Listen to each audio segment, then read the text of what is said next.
Este programa tem o apoio da TV Interação, Associação Vida e Trabalho e da Ordem dos Advogados do Brasil, Seção São Paulo.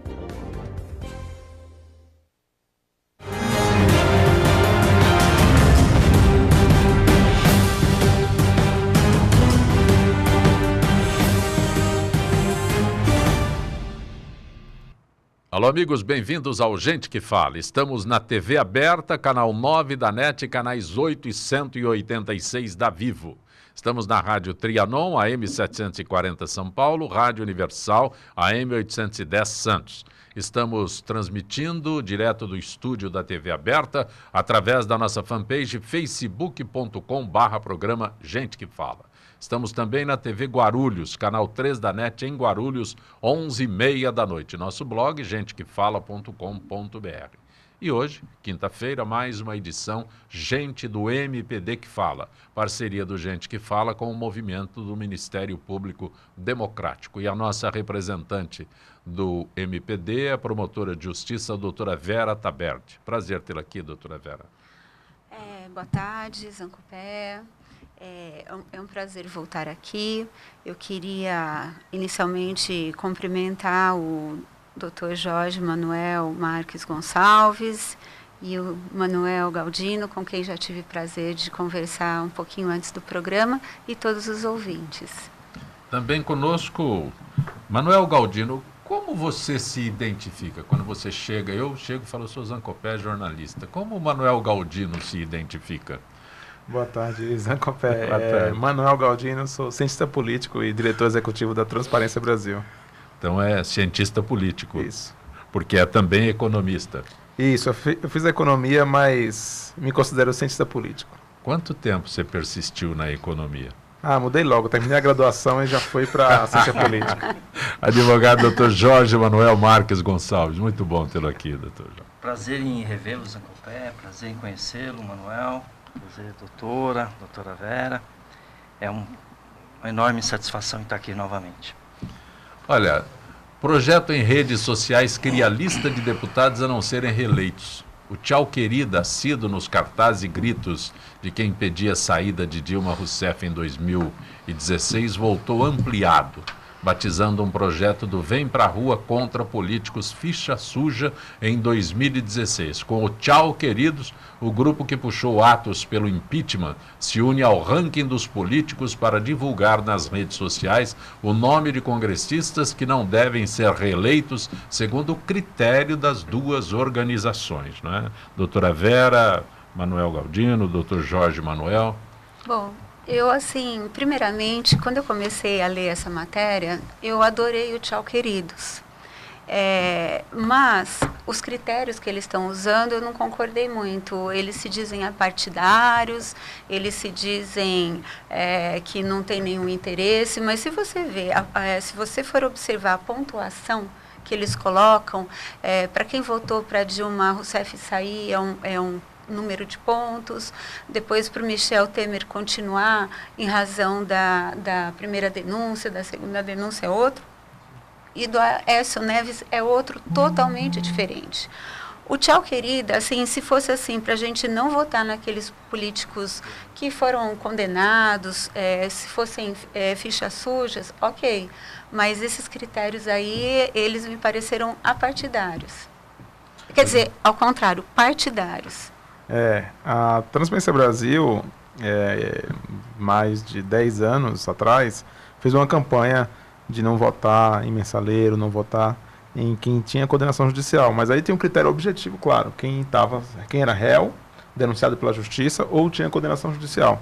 No caso aí do Atlas Político, eles usam critérios que não são muito claros e os pesos são completamente arbitrários. Como a doutora Vera falou, por que a denúncia contra o Aécio Neves é diferente da denúncia contra o presidente Michel Temer? Se algo, o presidente é mais importante do que um senador. E acho que era de 30 para 5, né? Para 5, exato. Então, e fora que eles têm outros critérios lá, eu acompanho o ranking deles de vez em quando, né, no meu trabalho, e aí eles têm critérios, têm votações de matérias de lei, E aí, se você vota a favor da reforma trabalhista, de repente, ganha uma pontuação, se vota contra, você ganha outra. Nada contra que eles tenham as opiniões deles. Mas aí eles têm que deixar claro que não é uma coisa sem ideologia e sem privilegiar determinados grupos partidários. Com certeza. É melhor você ser transparente e assumir. Nós somos um grupo que tem uma certa visão política e a gente vai recomendar a votação em quem segue a nossa visão política. E não pretender ser apartidário e neutro, quando na verdade não é. Acho que esse que é o problema do ranking deles. Esse negócio de você colocar pesos, né, notas, vamos simplificar com notas, né? Se você vota aqui, por isso você tem uma nota, aí já acaba com qualquer critério. Se eu estabeleço, né, como você disse, pesos ou estabeleço notas, eu acabo com os critérios. Ninguém sabe o que vale mais. Por que a votação contra o Aécio vale 1,5 vezes mais do que a votação do Temer? É porque seria mais PMDBista, do meu ponto de vista, né? O que me chama a atenção dessa matéria é que, se eu não estou enganado, o DIAP é uma entidade, parece que acompanha o Congresso e que também tem critérios e classifica os deputados com critérios que eu não sei quais são, mas existe.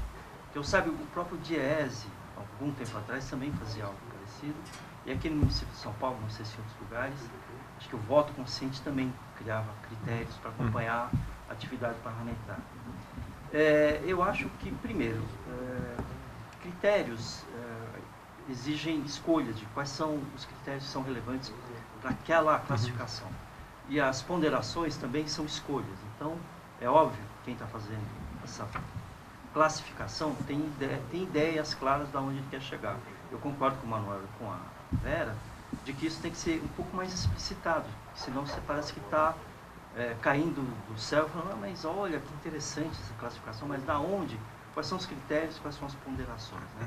Isso não ficou claro e eu acho isso muito ruim, porque, primeiro que coloca a seguinte situação, do meu ponto de vista, ele retira da pessoa a obrigação de acompanhar um pouco melhor quais são os deputados, principalmente em que ela votou, e como é que eles se comportam.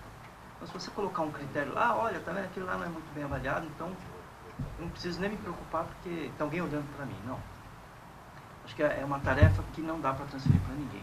Você tem que olhar, até porque eu acho o seguinte, que fundamental é saber se o meu deputado, quando eu votei nele, eu votei sob determinadas perspectivas e com algumas demandas que sejam de natureza mais social ou mais ampla, ou demandas até mais cartoriais ou mais próximas da minha vida cotidiana. E eu quero que ele cumpra aquilo que ele falou. Então, para mim, o melhor critério eu quero avaliar o meu deputado, saber se ele cumpriu aquilo que ele prometeu. Agora, a gente pode ver até esses critérios, uma situação assim, um deputado deixou de votar determinada matéria por causa de pressão política, mas ele, quando saiu candidato, ele disse que ia votar favorável, ou ele sempre disse que era favorável, por exemplo, falar, reforma da Previdência, eu sempre fui favorável, agora ele vota contra, por quê? Por quê? Porque ele vai ganhar mais pontos se ele votar contra ou a favor, não importa isso. Mas eu acho que ele tem que cumprir aquilo que ele se comprometeu com o eleitor dele. Então eu acho que esses critérios, eles são, primeiro que há esse vício de escolha dos critérios e das ponderações, e não vejo muita validade porque eu acho que essa análise tem que ser feita por cada eleitor, cotejando o que ele falou que ia fazer e o que ele fez. Quando a Transparência Brasil tinha o projeto Excelências, que foi descontinuado por falta de financiamento, quem sabe a gente consegue obter para as eleições de 2018, mas a gente tinha a preocupação justamente de levar a informação ao eleitor sobre como o deputado estava votando, qual a biografia dele, quais condenações judiciais ele tem, se é que ele tem alguma, se ele é réu, quais são os processos dos tribunais de contas. Mas você leva a informação para o eleitor de uma maneira mais fácil possível, mas em última instância cabe ao eleitor processar aquelas informações e avaliar, como você falou, se está de acordo com o que ele espera do político. Ninguém pode substituir esse papel do eleitor, né? Cabe a cada um de nós fazer a avaliação do que a gente acha que é importante, do que a gente não acha que é, e sim, levar a informação, simplificar, torná-la de fácil acesso, isso é importante. Né? Dizer, olha, ele votou assim, votou assado, se posicionou assim, falou isso é importante, porque senão sem informação você não consegue avaliar. Mas no fim das contas, quem tem que avaliar é o próprio eleitor. Quando o seu, doutor, Jorge Manuel se refere ao DIAP, se não me engano, DIAP. né? É sobre a atuação do parlamentar, né? Lá na Câmara, o desempenho dele. Então, é sobre presença, sobre projetos apresentados. Então, é uma avaliação ali dentro da atuação. Nesse item, o Tiririca tira 10, porque ele nunca faltou nenhuma sessão. Só Nem apresentou aquele um projeto, só apresentou um projeto corporatista, né? para os palhaços, para os artistas circenses, né? Mas nunca faltou. Então, quando ele... Bem como aquele deputado que tem por obrigação, porque ele está condenado, a comparecer a todas as sessões. Tem a tornozeleira, tornozeleira. Que identifica onde ele vai e onde ele não vai, né? Então, é isso. Esse é o único critério? Ou é um bom critério? Talvez seja bom, mas não pode ser o único. Né? Esse é o que voltou lá cheio de chocolate Isso. nos bolsos, aquele negócio. Eu acho importante levar a informação para o eleitor. Se o eleitor achar que esse é um critério importante, então que ele julgue importante. Se ele achar que esse critério não é tão importante, ele pode usar as outras informações. O que não pode é a gente esconder a informação, porque às vezes o Congresso não é muito transparente, né? Isso deveria ser... Não é muito, você é gentil. Isso deveria... É que eles têm melhorado bastante nos últimos anos, em termos de números. Eu posso fazer só um comentário, por exemplo, de algo que eu vi na Câmara Municipal, há alguns anos, de uma vereadora que foi premiada, com algo como projeto sem nenhum sentido, porque ela aprovou um projeto que criava o Dia da Pizza em São Paulo, porque São Paulo tem uma pizzaria. Miriam Tia. Eu não ia falar o nome, não, o senhor tem razão. Ela já veio aqui, já fez referência. E eu achei interessante o seguinte, que esse tipo de projeto, que eu acho que tem baixo impacto, mas também não prejudica a sociedade. Ninguém vai deixar de fazer alguma coisa por causa da criação do dia da pizza. E tinha um projeto, por exemplo, que eu me lembro, que determinava que uma grande área ali na Pompeia, que não é tão longe daqui, virasse zona de interesse social. Eu ficava perguntando, mas por que será que alguém quer criar numa região nobre uma área de interesse social praticamente 6 meses antes de ter que fazer uma revisão total do plano diretor? Que faz muito mais sentido você colocar isso no plano diretor e ver se isso cotejando com as outras alternativas, né? Falei, isso tem cara de ser projeto que se entrou para tirar, mas para que isso? E esse tipo de crítica não é feita. Exato. Ou até outras situações em que eu me lembro de um membro da Comissão de Justiça que todas as matérias já aprovava assim. Aí eu perguntava, eu acompanhava, né? Ficava perguntando, mas por que a pessoa vota assim sempre, né? Eu até cheguei a perguntar para ele, porque se o prefeito quiser, ele veta. Aí eu pensava, não, mas o senhor, como membro da comissão, tem um papel institucional de ver se aquele projeto é legal ou se fere a lei orgânica do município, se fere a Constituição. Não pode abrir mão da sua prerrogativa para falar, não, o prefeito que se vire. Eu falei, que é isso? Também isso não há crítica. Mas na hora que ela votou o Dia da Pizza, virou... Mas o Galdino lembrou. Eu citei o nome dela porque aqui no Gente que Fala ela fez referência a isso. Por que o projeto, né? Porque a cidade de São Paulo é a cidade que tem maior número de pizzarias, é um prato que todo mundo, uma especiaria que todo mundo gosta, tal. E ela fez uma homenagem. E aí, qual é o problema? E ela sentiu o reflexo disso, extremamente negativo, pelo que o Galdino falou aqui. Né? Porque o Dia da Pizza no Brasil é o dia da corrupção, né? Pode ser, pizza, sim. Né? Porque mas tem um detalhe. Acontece aqui, né? Os assessores não queriam de maneira alguma que ela apresentasse o projeto, por isso que o Galdino falou.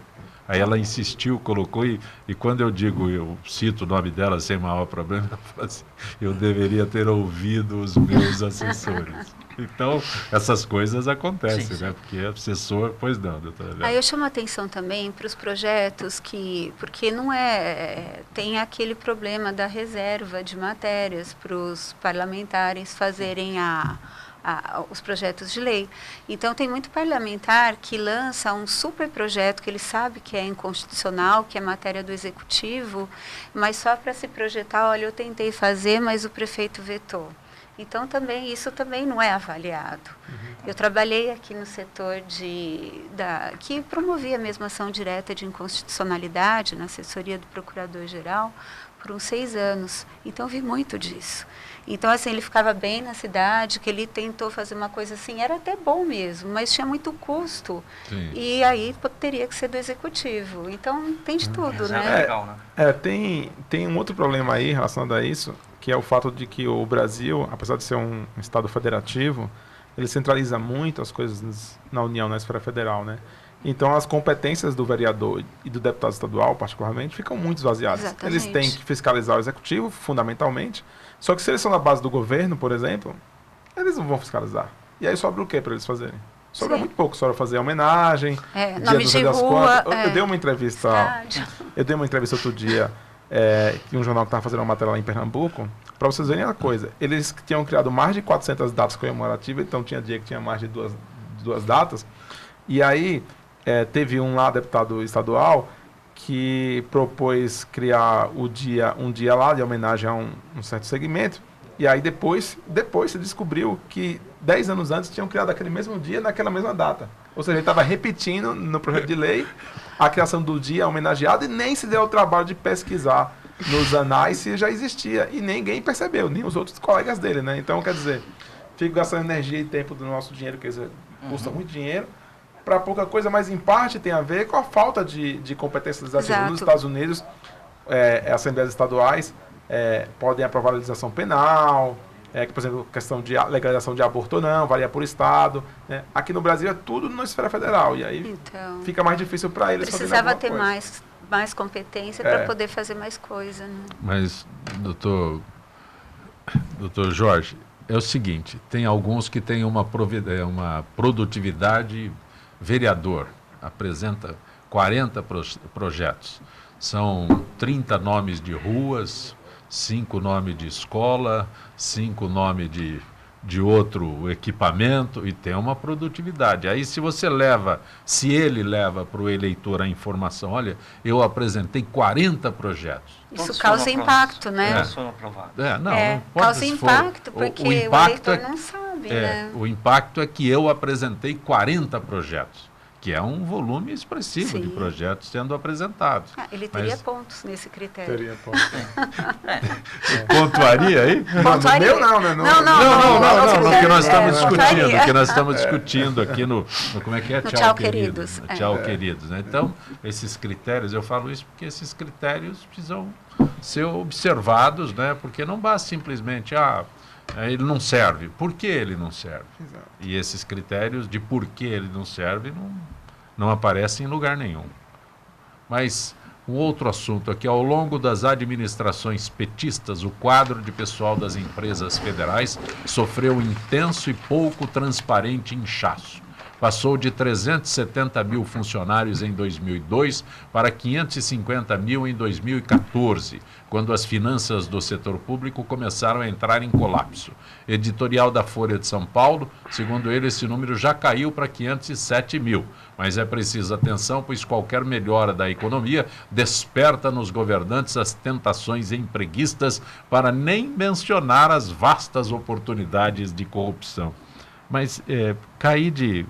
Eu tenho que ver esse negócio de 550 para 507 mil, que pode representar isso num país como o nosso? Na verdade, assim, os estudos que tem comparando o número de funcionários com outros países, pensando per capita, né, dada a necessidade da população, mostra que o Brasil tem menos funcionários públicos do que deveria. E a população sente isso. Falta médico, falta policial nas ruas, faltam professores especializados em física, matemática, química, né, falta auxiliares de enfermagem, faltam pessoas para atender bem a população nos serviços públicos. Então, existe uma falta de funcionário público no Brasil. A gente não tem que pensar que tem sobrando, não tem. O nosso problema é que alguns poucos ganham um salário muito alto, que aumenta muito a folha de pagamento, e principalmente são os cargos de livre nomeação, os cargos comissionados, que são pessoas que não prestaram concurso público, e os governantes usam esses cargos para colocar os seus apadrinhados, seus cabos eleitorais, que eles estão lá não para prestar serviço para a população, mas ou para viabilizar esquemas de corrupção, ou para agradar alguém que apoiou ele numa campanha, numa eleição, em alguma coisa desse tipo. Né? As acusações, por exemplo, contra o o ex-deputado Eduardo Cunha, tinha fortes evidências de que as nomeações na Caixa Econômica Federal de apadrinhados políticos dele serviam para achacar empresários na hora de obter financiamentos de FGTS e coisas do tipo. Então, o problema não é o número, a gente tem menos funcionário do que precisava. Não é por concurso público, não estou entrando pela carreira, estou entrando por causa dos comissionados, o número no Brasil é muito alto, e também tem uma questão de folha de salário para alguns servidores que incha o gasto do governo, mas o número em si não é elevado no Brasil, é baixo. Eles são mal utilizados, né? Tem setor assim que não precisava ter tanto, e tem setor que está faltando. Mas o problema das estatais, desses cargos em comissão, eles não se submetem ao teto. E, assim, muitas vezes é mais alto, aliás, acho que todas as vezes é mais alto do que o próprio concursado, o que é muito injusto. Né? Concursado tem o teto obrigatoriamente. Sim, quem e eles entra não têm. Cargo de livre provimento, que se eu posso pagar o que eu quiser. Exato. Pois não, doutor? Eu penso o seguinte, primeiro, o que o Manuel estava se referindo, pelo que eu lembro das atividades, né, ou das profissões, das funções, são atividades de fim, quem está lá no fim da linha, quem atende diretamente a população, seja policial, seja professor, seja médico, enfermeiro, é o pessoal lá do fim da linha. É quem efetivamente tem um contato com a população. Dessas atividades, algumas são típicas de Estado. Então, policial é típico de Estado, juiz é típico de Estado. Agora, médico, professor, isso, se você fizer corretamente, através de terceirização ou de iniciativa privada, não vejo nenhum problema. O que eu acho que é um problema é você inchar o Estado com tudo que isso representa em termos de custos, inclusive de aposentadorias depois, sem ter um mínimo de certeza de que esses recursos estão sendo destinados para essas atividades fim, para quem vai atender efetivamente a população.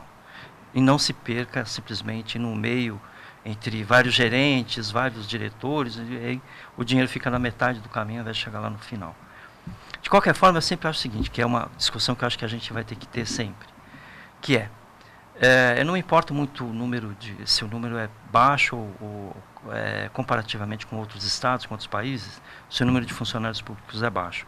Porque eu gostaria que o atendimento ao público fosse bom, ou com recursos, ou através de atividades desenvolvidas pela iniciativa privada, mesmo que fossem pagas pelo Estado, ou pelo próprio Estado. Então, no Estado de São Paulo, a gente tem uma experiência de alguns hospitais que são gerenciados por organizações sociais e que parece que o resultado é melhor e o custo é menor do que do próprio Estado.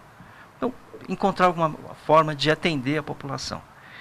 Agora, o que eu acho que seria importante a gente sempre começar a discutir bem efetivamente, há um número enorme de cargos em comissão, eu acho que isso deveria diminuir.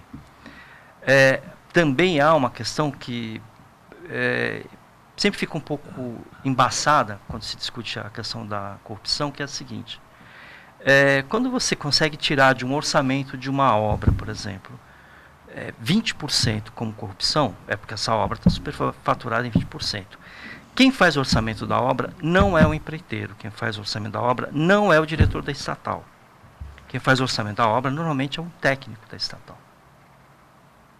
Então, existem pessoas lá que, apesar de serem concursadas, Sim. também praticam atos Estão no que são esquema de corrupção. questionáveis, minimamente questionáveis.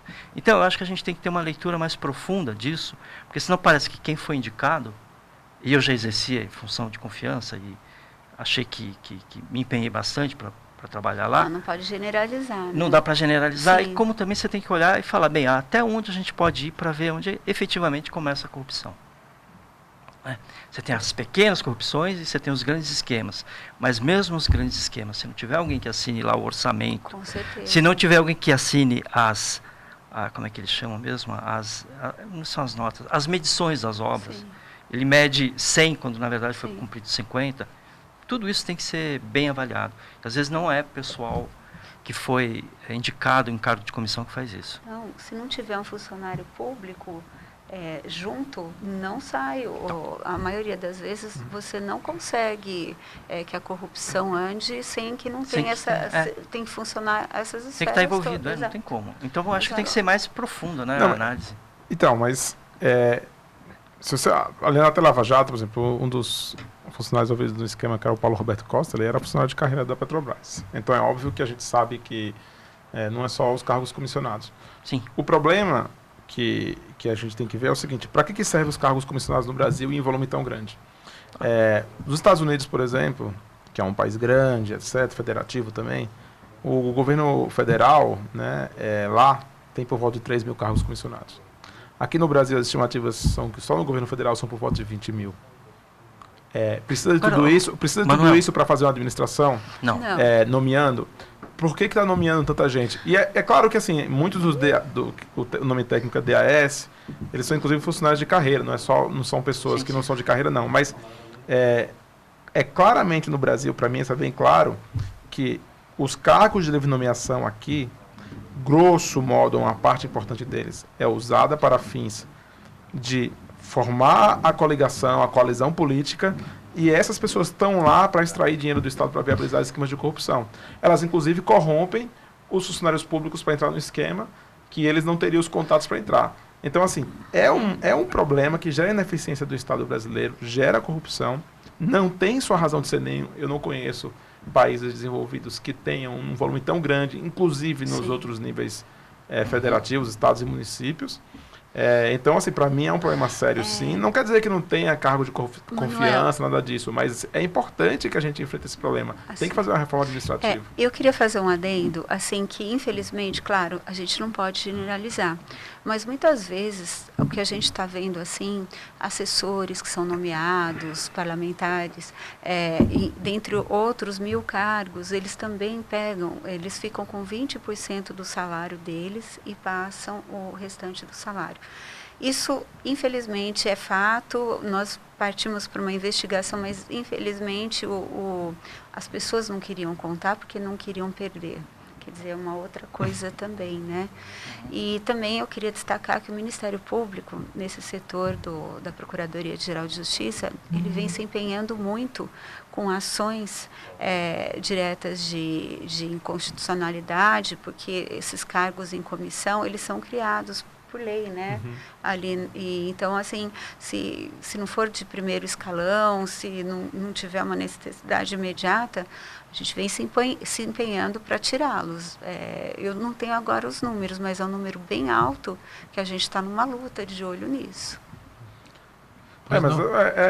É importante esse trabalho, mas acho que a gente precisa pensar assim, não é uma questão das pessoas, é uma questão da instituição. O nosso Código Institucional é muito leniente em permitir essa proliferação de cargos comissionados de livre nomeação. Sim. E que tem essa função política e não administrativa. Exatamente. Né? E aí a gente fala, a máquina pública está inchada, o Brasil gasta muito, o Brasil gasta mal. Sim. Exato. Esse que é o nosso problema. Exato. A gente gasta com as coisas que não deveria gastar e as que precisam gastar, com certeza, a gente não está gastando, porque os serviços públicos não funcionam. Não são na qualidade que precisariam ser. A gente sabe disso. Longe. O que significa que a gente precisaria melhorar a eficiência do gasto. Sim. E ainda provavelmente aumentar o gasto em algumas áreas.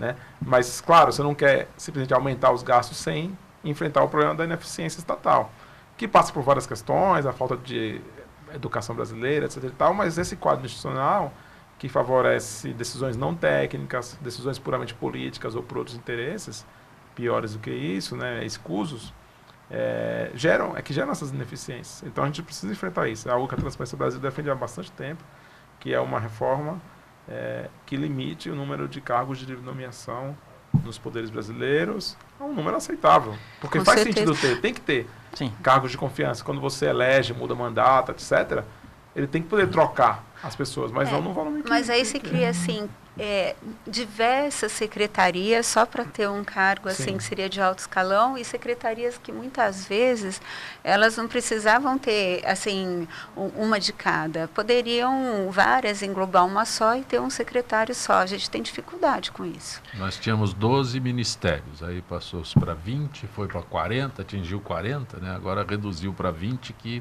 a ineficiência continua. Então, é esse fato que a senhora colocou do número de secretarias, ministério, negócio assim, que é um jeito de acomodar os apadrinhados. Exatamente. Pois não, doutor Jorge? Eu só queria pegar um ponto que o Manuel falou, que, por exemplo, ele disse que os Estados Unidos tem 3 mil cargos de confiança nível federal. Então, e o Brasil teria 20 mil. E o que me chama a atenção, para mim não é bem um número, o problema é o seguinte aqui. Os Estados Unidos, o governo federal não tem interferência na economia que o governo federal tem aqui. Seja através de estatais, seja através de outras atividades. Então, é natural que tenha bem menos. O que eu acho que a gente tem que ver faz sentido, porque além de criar um número enorme de terem sido contratados, quase 150 mil a mais, foram criadas várias empresas estatais nesses últimos 13 anos. Desde 2002, foi um número bem grande de estatais que foram criadas. Faz sentido ter isso? Eu acho que não. Então, se você tem, por exemplo, se o Estado continuar tendo uma presença tão marcante na economia, primeiro que você, sim, amplia ou deixa um mercado enorme em termos de corrupção. E eu nem olho muito para a questão da corrupção só diz respeito ao Estado. Não. Iniciativa privada também tem corrupção, inclusive de negócios entre empresas privadas. A questão é que elas, se não conseguirem colocar esse custo no preço dos produtos que elas vendem, elas quebram. E o Estado não. Então, de alguma forma, há algum controle dentro da sociedade para as empresas que são que atuam de forma irregular. O Estado não consegue fazer isso. E eu acho que a gente tem que, cada vez mais, restringir a atividade estatal para o que é realmente relevante para a sociedade, para a população, e deixar a atividade que o Estado exerce como atividade empresarial para a iniciativa privada, desde que você tenha bons controles, senão também é muito ruim. Hoje é gente do MPD que fala, e participando, representando o MPD, a promotora de justiça, a doutora Vera Taberti, também o cientista político Manuel Galdino, e o advogado doutor Jorge Manuel Marques Gonçalves. Eu gostaria de aproveitar aqui a presença de todos os senhores, porque nós estamos às portas de 2018. Teremos eleições, né? Teremos a eleição de um novo presidente, teremos a eleição de deputados estaduais e federais, teremos a eleição de senadores. E constantemente eu anuncio reformas políticas. Muda o quê? Alguma coisa chama a atenção dos senhores que estão aqui presentes para o próximo ano, as eleições, ou continua como está? Doutora Vera, doutor Manuel, Galdino. Eu não estou otimista, infelizmente. Eu estou com o Manuel.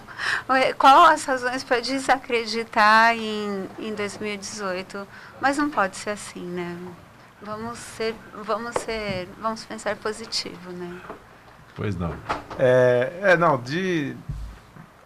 Assim, tem um problema, eu acho, às vezes, que tem uma expectativa muito grande da reforma política, que ela vai resolver todos os nossos problemas, né? E não vai, né? Sim. Então, assim, às vezes tem uma expectativa exagerada. De todo modo, essa reforma política, mais uma que foi feita, que eu acho que foi bem pobre, teve um aspecto positivo que eu gostaria de ressaltar, que foi o fim de coligações para eleição proporcional. O que significa isso? Significa que antes você votava, por exemplo, no Tiririca, e não somente o Tiririca ajudava pelo coeficiente eleitoral a eleger pessoas do mesmo partido dele, que pelo menos supostamente tem alguma identidade, mas ele ajudava a eleger pessoas da coligação. Então, às vezes a pessoa falava assim, eu não quero votar no PT, eu quero votar em alguém de protesto, votar no Tiririca. E se o partido do Tiririca tivesse uma coligação com o PT, ele ajudava a eleger um deputado do PT. Na eleição anterior teve, nessa última eleição não houve a coligação do partido do Tiririca. Mas então a pessoa não percebia isso. Sim. Então você tinha uma distorção muito grande do voto do eleitor com essas coligações para a eleição proporcional. E agora isso foi proibido. Então, pelo menos essa pequena distorção que se gerava no Brasil, que era uma coisa que só existia no Brasil, acabou, né? O que vai ser bom, porque também diminui o que os partidos de aluguel poderiam fazer, que eles alugavam seu espaço em troca de tempo de TV em troca de fazer parte de uma coligação e acabava elegendo um deputadozinho ou outro. E agora eles vão ter que eleger com o seu próprio voto do seu próprio partido, né? Então, é uma pequena melhora, não é nada que vai... Eu chamo a atenção. A doutora Zildete Leal, que está conosco aqui. Prazer tê-la aqui, doutora Igualmente, desculpe o atraso. É uma honra estar aqui, a convite da doutora do MPD. Muito obrigada. É uma coisa assim que eu me lembrei, que eu achei positiva, é que eu vi em perspectivas de eleição, por isso que eu falei que eu estava bem pessimista. Mas eu gostei muito também de ter agora, salvo engano, aquele controle do fundo, apesar de ter achado um absurdo o tamanho, a quantidade que eles aprovaram, que acaba sendo maior do que antes, mas assim, se o partido não eleger, ele não vai ter. Estou correta nisso? Isso eu achei muito legal. Mas tem um detalhe. O que foi aprovado foi o fundo eleitoral, porque o fundo partidário, que é esse que a senhora se referiu, ele continua do mesmo jeito. Eles elevaram esse fundo partidário, era 300, triplicaram, foi para 900 milhões, e aí criaram um fundo eleitoral, Sim. que é um segundo valor, quer dizer, aquele lá, ninguém mexeu. Isso foi um absurdo, né? É correto? Em vez de ficar com um, agora tem dois. Vai continuar e só acrescentou mais na relação. Muito mais. Né? Então fizeram um novo recurso, um novo artifício para mascarar o que já existia. Pois não. E assim, na verdade o Brasil hoje tem um problema que, como é relativamente fácil criar partidos, particularmente quando você compara com outros países, é relativamente fácil você criar um partido, você não tem obrigações muito grandes de transparência e como é gasto esse dinheiro. Basicamente eu posso criar um partido e vou receber esse dinheiro, digamos, são 2 milhões de reais, pelo menos, um partido qualquer que não tem representação nenhuma, e eu posso pegar esse dinheiro e falar assim, vou contratar a minha empresa para prestar serviço para o partido de, sei lá, redação textual, e eu embolso dinheiro para mim. Né, e para os meus apadrinhados e tal, etc. Porque você não tem muito controle sobre as finanças partidárias como alguns partidos pequenos, a estrutura deles é bem familiar, né? Eu pude verificar isso nas últimas eleições, porque me chamou a atenção também. Aí você vê o mesmo sobrenome em vários cargos, tipo presidente, sem contar as tesoureiro. mudanças também, né? Que eles não estão fazendo uma mudança, tipo, o político sai do partido dele, vai para um outro partido e muda o nome. Tipo, Podemos era um partido... Isso Sim. também não é para ludibriar também, isso? Sim.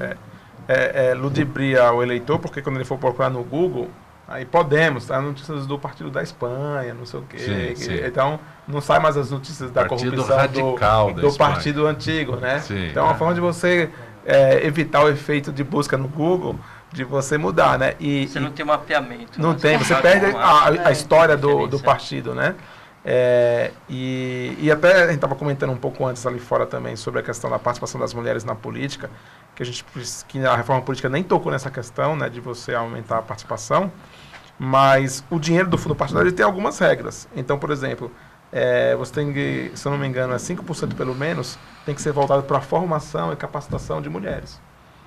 E agora a pergunta, tem fiscalização se eles gastam dinheiro desse jeito? Não foi usado. Nós começamos esse ano a prestar mais atenção nisso, porque nessas eleições, eu, assim, não posso afirmar que todos, mas a maioria não usou. As próprias mulheres não sabiam da existência desse fundo. As próprias candidatas desconhecem a existência desse fundo. Porque eles usaram as mulheres mais como laranja, na Exatamente. realidade, né? Não Exatamente. Foi assim, a mulher não estava preparada.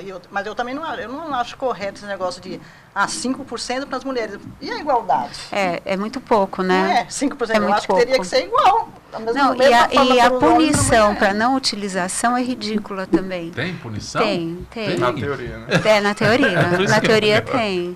Aí deixa de receber, acho que 12,5 e eles teriam que usar acumulado nas outras eleições, mas não é observado. Eu concordo. Em tempos de igualdade, quase nos direitos de aposentadoria, né, de idade, 65, 62, a verba é só de 5%, né? Vamos ver. Nós temos mais mulheres no mundo. Exatamente. E as mulheres, nesse sentido, é diferenciado. 5% da cota das mulheres, eu acho um absurdo.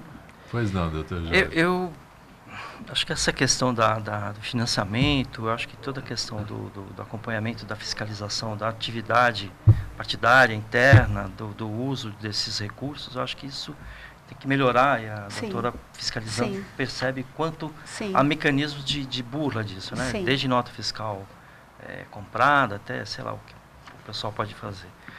Mas o que me preocupa muito é que, às vezes, eu acho que a gente peca pelo seguinte, porque eu já vi uma postagem, alguém mandou um vídeo falando de um ministro, de um deputado da Bélgica que vai de ônibus ou vai de trem ou de bicicleta. Tá bom, se eu conseguir ir de Belém para Brasília de bicicleta, seria sensato. Se compara realidades que são completamente distintas da nossa e quer dizer, olha, esse é um modelo. Não, não é modelo. Desculpa, não é modelo. Acho que nem vereador em São Paulo consegue chegar de bicicleta na Câmara Municipal. Dependendo de onde ele morar, o risco dele ficar pelo caminho é muito grande. É suicídio, né? Andar de bicicleta, infelizmente. Então, democracia é caro, custa. Eu acho que a gente tem que ter noção disso. Só que a gente tem que melhorar a nossa capacidade de fiscalização. Acho que é isso que a gente tem que fazer. Fiscalizar como, doutor? Fiscalizar como? O Ministério Público não consegue fiscalizar. Não, eu acho que os partidos eu acho, deveriam ter questão de compliance, de governança. Posso falar uma coisa? Deveria ser não é que claro, o Ministério senão... Público não consegue. O mais triste não é isso. A população Nós até que acompanhar conseguimos. isso. Mas chega lá no TSE, haja vista a votação, o julgamento da chapa. Então você consegue coisas. Nós conseguimos, o Temer tinha feito uma doação acima do limite legal. Então, teoricamente, ele não poderia ser candidato a essa eleição. Aí, caso ele quisesse, aí vem uma lei que fala, não, mas espera aí, criam uma vertente, não, mas espera aí, não é assim, tem que ter mais isso, mais aquilo, e vai desvirtuando a coisa. Então, assim, nós até fazemos, mas chega lá, a gente não consegue. Mas fica de mãos atadas. Ficamos de mãos atadas, porque Lamentável. as ações de prestação de contas, a equipe do Tribunal Regional aqui de São Paulo, eleitoral, é muito bom. São técnicos que fazem precisa melhorar, concordo, mas assim a gente está conseguindo coisas, mas depois a gente não consegue lá na frente. O que eu acho que a obrigação também tinha que ser da legislação, concordo com a doutora Vera, de obrigar os partidos, e como também o Jorge falou, obrigar os partidos, eles estão recebendo dinheiro público. Sim. Sim. Se o partido fala assim, eu não quero receber dinheiro público, tudo bem, faça como você quiser. Receber o dinheiro público, você vai ser obrigado a ter compliance, a ser transparente, a seguir uma série de procedimentos, a divulgar suas informações, a colocar tudo isso na internet de forma fácil para as pessoas fiscalizar. Mas já não tem essas regras, eles que não cumprem? Não tem, porque não tem padrão de prestação das contas.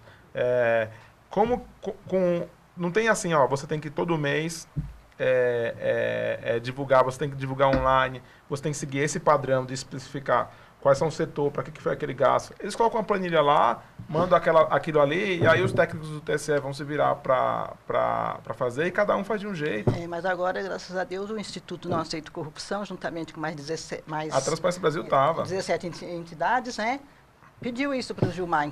Fizeram uma petição, pediram para o Gilmar que exija dos partidos essa transparência. Exatamente. E mais outros pedidos.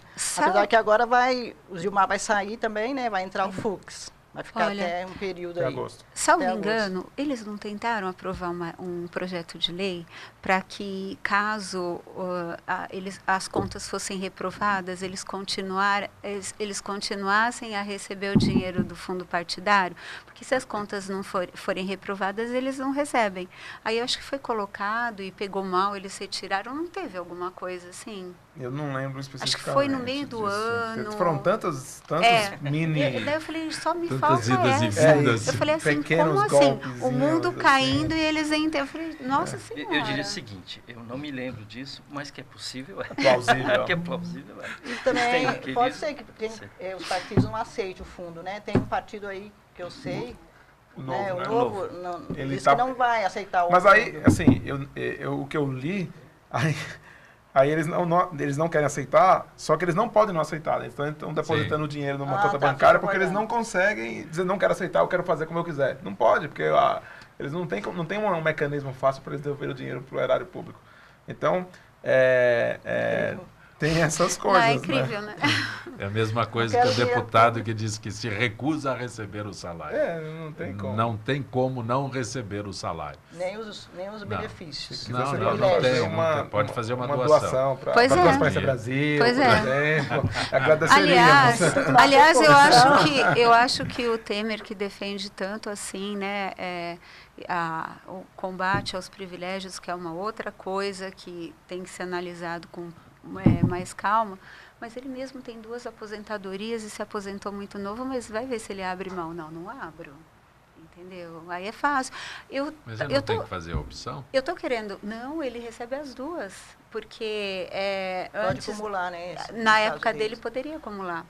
E eu estou para fazer uma pesquisa para saber quantos dessas pessoas que estão votando a Previdência já estão aposentados e quantas aposentadorias tem. É que eu não tive tempo.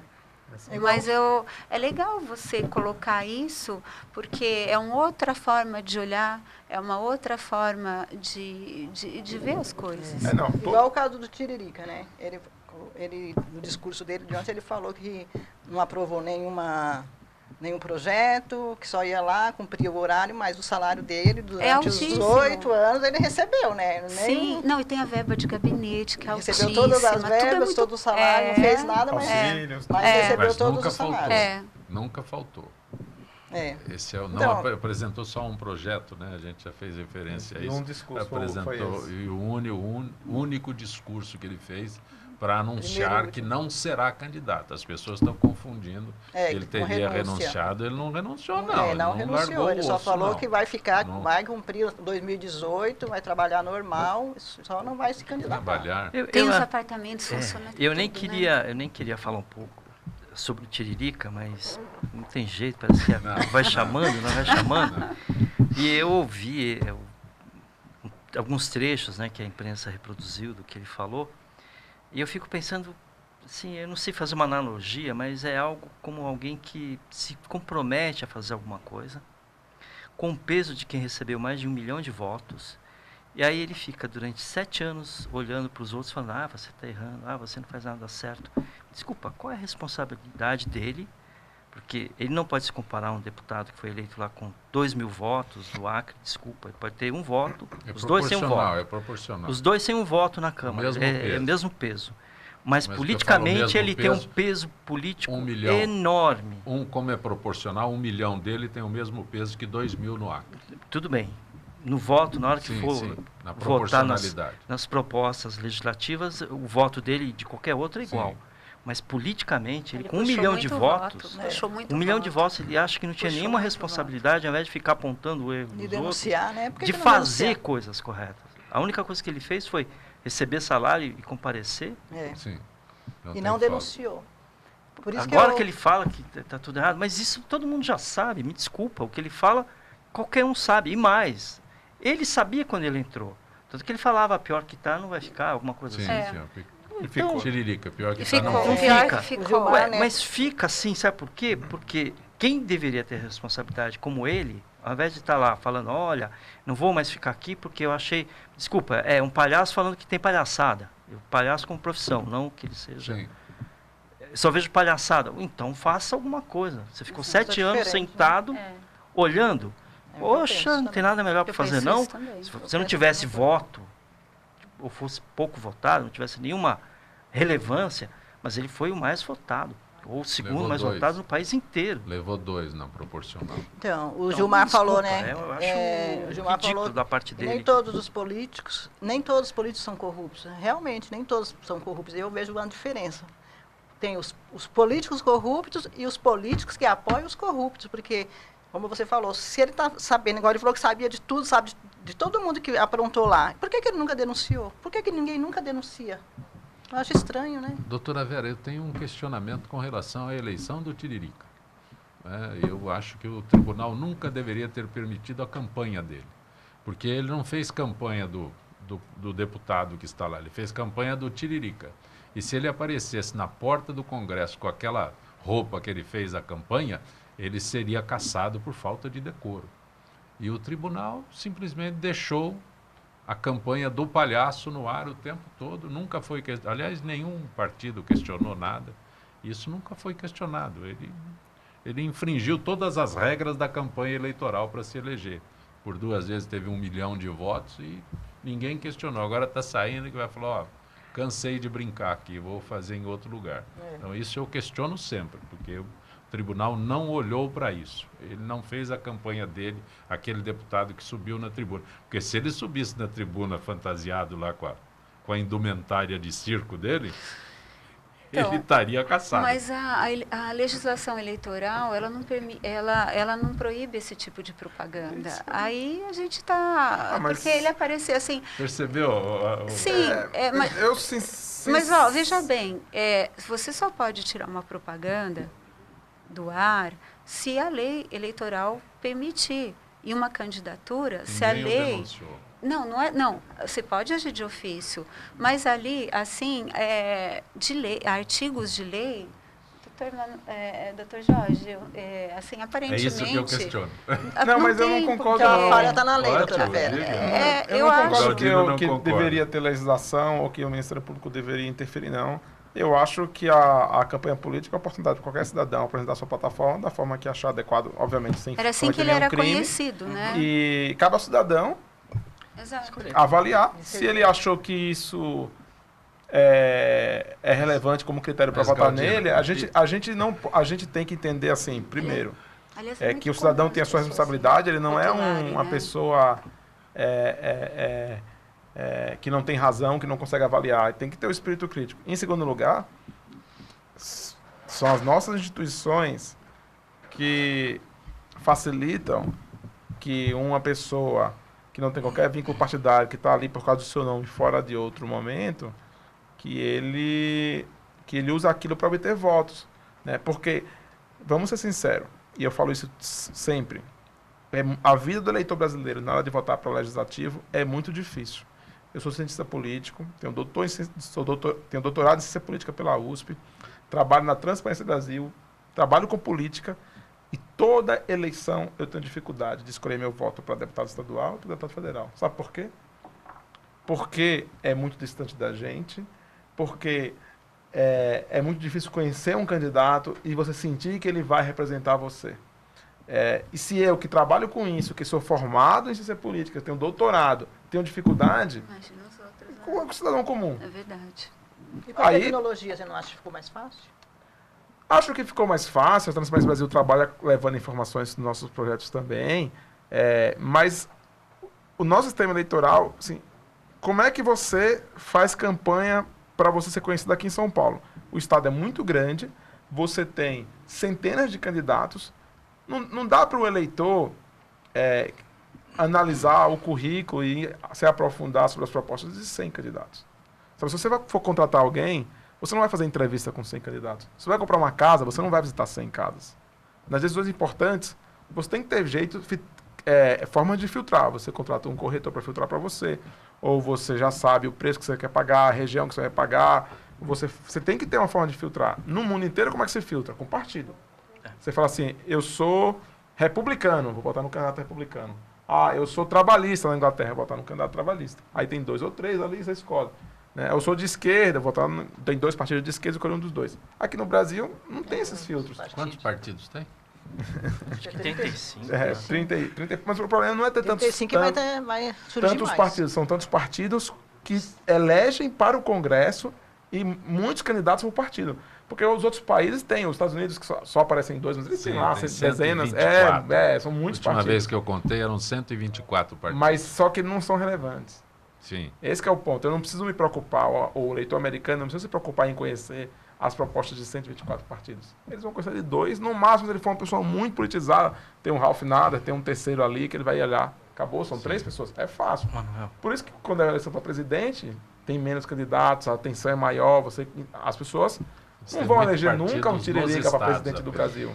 Manuel, a gente começou a falar alguma coisa sobre a reforma política e pelo que você está falando, eu, por exemplo, acho que a gente deveria mudar o voto majoritário da forma como a gente tem, majoritário não, proporcional da forma como a gente tem, para ter voto distrital, de preferência misto, que é para não ter simplesmente as questões paroquiais sendo determinantes no país. Você tem alguns candidatos que são temáticos e que é importante você sempre ter, né? Ele pode não ter grande presença numa região, mas ele tem presença no estado, alguma coisa assim. Por quê? Porque essa proximidade é fundamental. É reiterado, às vezes a gente fala, quem lembra em quem votou para deputado, seja federal ou estadual, na última eleição? Muito pouca gente lembra. Então, se você tiver o voto distrital e estiver mais próximo, além de baratear em muito a campanha, né, você tem uma proximidade e você pode cobrar um pouco mais dele, inclusive acompanhar se ele está sendo coerente com aquilo que ele se comprometeu quando ele foi eleito. O acesso fica mais fácil, né? O acesso fica mais fácil, tudo isso é mais fácil. As propostas que para na reforma, mas que não vai dar tempo para 2018, parece que né? 2022 pelo menos. Eu acho que deveria implantar em 2020 já nas cidades. Isso, para vereador, que eu acho que é importante. Em um minuto, Manuel Galdino, você conseguiria dizer sobre acredita, como é que é? Por que acredita em 2018 ou não acredita? Você escreveu um artigo sobre isso. Não, tenho que escrever em um minuto porque eu acredito em 2018. Acredito em 2018 porque eu espero estar vivo. Exato, com saúde. Eu tenho minha filha. Não, em relação à sua política, fala aí, por que você acredita em 2018? Sem motivos pessoais. Se você quer cientista, a gente quer saber. Não, é isso mesmo. Não, é difícil vislumbrar o que vai acontecer. Mas o que eu acho positivo, e eu acho que pode ser uma forma de esperança, é que assim, a população brasileira tem participado e se interessado por política como nunca. E com certeza o caminho vai passar pela população se engajando com a política, entrando na vida política. A gente está vendo várias pessoas querendo participar da vida política. Esse é o caminho, não é fora da política. Então, se as pessoas continuarem insistindo, em algum momento a gente vai começar a acertar. Demora, erra porque precisa se aprender mesmo, é difícil, mas se a gente continuar nesse caminho, a gente chega lá. Bom, nós estamos chegando ao final desta edição de Gente que Fala. Doutora Vera, nem vou perguntar para a senhora o que a senhora acredita em 2018. A doutora Vera Taberti é o nosso gente do MPD que fala, e a doutora Vera Taberti é a representante do movimento do Ministério Público Democrático nesta edição, que contou também com a advogada doutora Zildete Leal, o advogado doutor Jorge Manuel Gonçalves e o cientista político Manuel Galdino. Estaremos de volta amanhã, sempre com direção do jornalista Fausto Camunha. Gratos, até lá. Puxa, Zancopé, a gente não pôde falar mal da selfie dos policiais.